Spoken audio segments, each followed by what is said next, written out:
Good morning, student. Here in this chapter, the chapter globalization and Indian economy.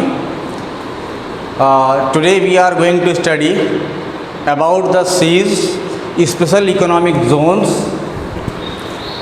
Then after we will study the role of government in fair globalization. These are the two topics which we are going to cover today in this lecture. Before this topic, we had already discussed that what is globalization. Then we had discussed how the markets are interlinked. Then we discussed that what is trade, what is investment, what is foreign investment. Then we had discussed role of WTO. इसके बाद हमने ये भी पढ़ा कि what are the merits and demerits of globalisation. Okay, तो अब हम लोग पढ़ने ये जा रहे हैं कि सीज के बारे में, special economic zone. Special economic zone के बारे में हम लोग पढ़ते हैं बेटा. देखियो, आप एक अच्छे तरीके से समझो इसको, सिंपल तरीके से, कि स्पेशल इकोनॉमिक जोन और the seize are the zones which are created by the government. The main objective of these zones are to attract the foreign companies so that they come and invest in India. है ना. जब एक कोई बाहर से आपके देश में आ रहा है इन्वेस्ट करने के लिए, तो वो अपने साथ कुछ भी नहीं लेकर आया होगा, है ना. वो केवल अपने साथ एक बैग लेकर आया होगा विथ पेपर्स एंड मनीज, है ना. लेकिन इसको जिंदा रहने के लिए यहाँ पे for the better life he need different type of thing, है ना. जो उस कंपनी में काम करेंगे, उस कंपनी में काम करने वाले जो वर्कर्स हैं, they also need different types of things, facilities. So these facilities are available in the SEZ, special economic zone. The main आपका purpose of the government to introduce SEZ is that कि the companies should get all the necessary things in the area. For anything they should not have, they should not go abroad, है ना. बाहर जाने की कोई जरूरत न पड़े, सभी चीज़ें उसमें रहें. मीन्स उस कंपनी के लिए हर चीज़ें वहाँ पे अवेलेबल हों. तो सीज में तीन चीज़ें हैं. Why the seize are created, what are the things which are created in the C special economic zone, and how, क्यों किया जाता है ना. Why, what and how. सबसे पहले हम बात करते हैं वाई. होता क्या है कि when the special economic zones are created, it is given, the relaxations are given to the companies. Relaxation in the taxation means if a company come and they set up their plant in the special economic zone area or the special economic zone, then he will get relaxation in the tax. 5 years 6 year के लिए उसको tax में क्या मिलेगा, relaxation मिलेगा. तो इससे क्या होता है कि large amount of companies come and they will try to set up the plant in the special economic zone. और दूसरी बात क्या होती है, they also get liberalisation in the labour law. Labour law में इनको छूट मिलती है. They can make their own labour law for getting more and more profit, है ना. तो मीन्स ये जो दो प्रकार की जो छूटें मिल रही हैं कंपनीज को, by these two relaxation companies can earn more and more profit for the 5 year. And if a company get more and more profit in 5 year, then in the remaining year government will reduce all these relaxations and now the companies will work for the people, है ना. तो दो चीज़ हुआ कि आपका क्यों किया जाता है, जिससे कि आपका टैक्स रिलैक्सेशन मिले कंपनीज को, और उनके पास अपना ही खुद का लेबर लॉ होता है कि they can fix the wage of the workers, they can fix the time period of the workers, they can fix the other things, है ना, for the worker. That's why the seize are created. Next is what the things are provided in the SEZ, है ना. Seize में कौन कौन सी चीज़ें provide की जाती हैं. तो location with world class infrastructure. Mean if a company come from abroad, then he will get all the things which he is thinking कि मुझे ये सब चीज़ें मिलेंगी, है ना. तो अब वर्ल्ड क्लास स्ट्रक्चर इंफ्रास्ट्रक्चर दिया जाता है उनको, like road, well up to date road उनको दिया जाएगा, है ना. Water supplies will also be given, it is important for the people. Transportation, then after electricity, 24 hour electricity उनको मिलेगी, है ना. Storage, the things which they produce for their the storage store house, where also where there recreations for the children, for their families, recreation works were also were made, and the education and health facilities were also available in the seas, so that the workers of the company should not feel that working in the industries or working in the company is just a burden for them. है ना, that's why all the facilities are been available by the government, so that the workers they feel better, and the owner of the company they also feel that how the government is working for their purpose, है ना, सरकार जो है उन company के हित के लिए कितना काम कर रही है उसके लिए आपका ये चीज़ बनाई जाती है। और उसका मेन पर्पज़ क्या होता है, कैसे किया जाता है, to attract foreign. The main purpose of the SEZ is to attract. If a question will come in the examination कि व्हाट इज सीज, तो सीज क्या होगा, special economic zone of the area which are made by the government to attract the foreign companies to insert up the production units. The main purpose of seas is to attract the foreign companies, so that they will come and insert their production unit in those areas, so that if they produce, then other facility, other profit will taken by the government. So this is about the seas. Okay, so this question will come in the examination of 5 marks. So beta, all these things you have to write when the question will come, है ना। You have to write the meaning of seas, full form of the seas, then why it is introduced, what are the things which are provided, and when a company will open up unit in the seas, then what type of relaxations were given by the government. All these things should be elaborated by you, then you will get 5 marks. After that, our last topic is the role of government. बेटा we had already seen that कि globalization में आपकी government gives more and more profit to the foreign companies, multinational companies को बहुत profit दिया जाता है।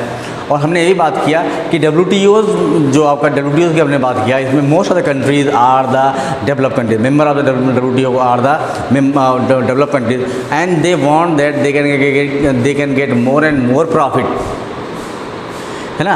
सो the country like India, which is a developing country, and other countries which are the neighboring countries of India, and they are not so developed. So what the government will do to protect Indian worker, Indian small manufacturer, domestic producers, workers and the labor, क्या करे सरकार? सरकार का भी बहुत बड़ा योगदान होता है टू प्रोटेक्ट। नहीं तो केवल फॉरेन कंपनीज को अगर बढ़ावा देंगे तो फिर foreign companies will come and they will start their plant, and by that the domestic producer will be suffered. तो what the steps will be taken by the government to protect the small manufacturer and the domestic producer. तो एक fair globalization का मतलब equal opportunities to be given to a rich big manufacturer as well as small manufacturer. A fair globalization means the workers will get equal right. The fair globalization means they can get good amount of money. They will get आपका fair working hour. All these things came in the category of fair globalization. So what the government do to make the fair globalization? सबसे पहले आपका ensure that labor laws are properly implemented. First thing, labor law means a labor should work 6 hours to 8 hours in a day. Labor should get proper hygiene. Labor should get proper payment. Labor should get security. Labor should get paid holiday, medical facilities. Labor should get आपका you can say housing. All these things should be monitor by the government. ये नहीं कि workers काम कर रहे हैं, labours काम कर रहे हैं और उनको जो कंपनियां हैं दे वर एक्सप्लॉइटिंग देम, ऐसी ना हो। तो सरकार को चाहिए कि लेबर लॉ पे बहुत कड़ाई के साथ सरकार पेश आए और कंपनियों को ये आपका हिदायत दे कि they should follow the labour law. दूसरी बात क्या है, सपोर्ट स्मॉल प्रोड्यूसर। ये नहीं कि केवल आपका, पहला तो हमने क्या बात किया, लेबर लॉ को पर ध्यान दिया जाए, लेबर लॉ पे ध्यान दिया जाए।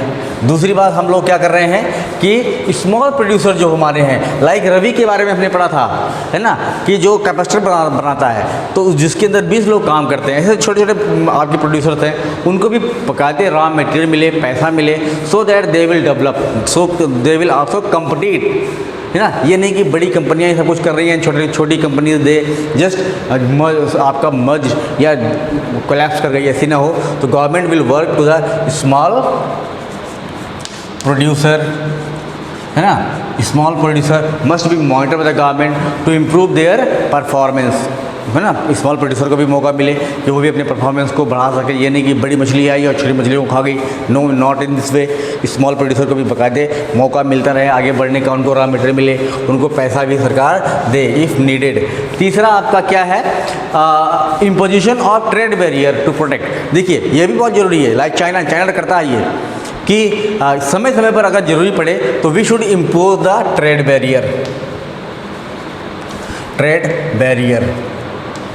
है ना। We should impose the trade barrier means we should impose the restrictions on other companies to come India.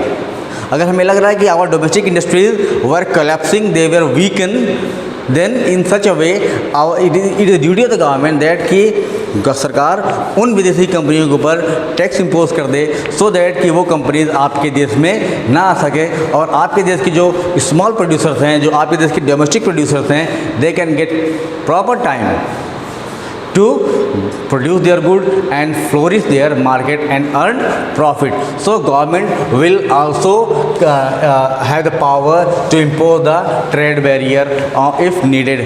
दूसरी क्या है, negotiation. देखिए we also see that कि the big companies, they are the companies of आपका rich countries, and these countries they try to exploit the raw material and the labor of आपका undeveloping countries.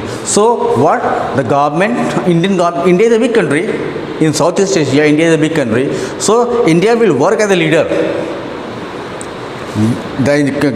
India will make dialogues and negotiation with other small companies, and these with the help of those countries, India can put pressure on WTO. That ki if you can't give me this and this type of profit, then I will not allow your companies to enter in my country, है ना। So how these things happen, negotiations at the WTO for the rules and the concessions and the rules for developing countries. Now the developing countries should get more and more concession, developing should get countries should get more and more relaxation. इसके लिए आपके negotiations और dialogues होने चाहिए. We must force the WTO to do so.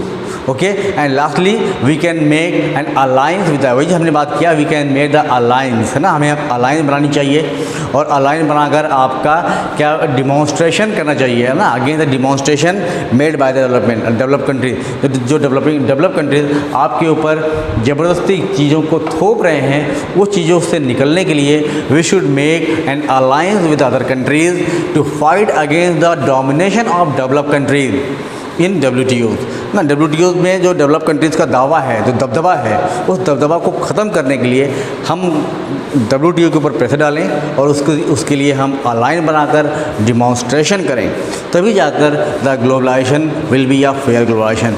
The fair globalization में आपका even small worker, small manufacturers, then the आपका domestic market, domestic companies, as well as the undeveloping countries and the developing countries should also get equal rights and equal profit.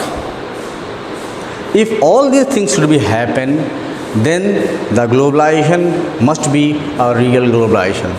Real globalization means equal development of economy, है ना, equal development of economy should be made. ये नहीं कि कोई एक देश ज़्यादा अमीर बनता चला जा रहा है बाय ग्लोबलाइजेशन और जो गरीब देश हैं they are remain poor. Okay, so in this way we are going to conclude the topic the globalization where we studied about the meaning of globalization, then how the global multinational companies they interlink with the market, then we studied what is trade, what is international trade, what is investment. इसके बाद हमने पढ़ा what is WTO function features, meaning of WTO. इसके बाद हमने पढ़ा कि globalisation का पॉजिटिव एंड नेगेटिव इम्पैक्ट क्या होता है, इसके बारे में हमने पढ़ा. उसके बाद हमने पढ़ा सीज के बारे में कि what things are done by the government to attract the foreign companies in the country. इस चीज़ के बारे में हमने बात किया. और लास्टली हमने इस टॉपिक को कंक्लूड किया by knowing that कि what is the role of government to make a fair globalization. Role of government in fair globalization में हमने पढ़ा कि किस प्रकार से हमें जो हमारे छोटे मैन्युफैक्चरर्स हैं, डोमेस्टिक कंपनीज़ हैं, लेबर्स हैं, उनका भी प्रॉफिट ध्यान में रखा जाए, उनका भी हित ध्यान में रखा जाए, तभी आपका ग्लोबलाइजेशन एक फेयर ग्लोबलाइजेशन हो सकता है. सो in the next we will come with the next chapter. Okay, thank you.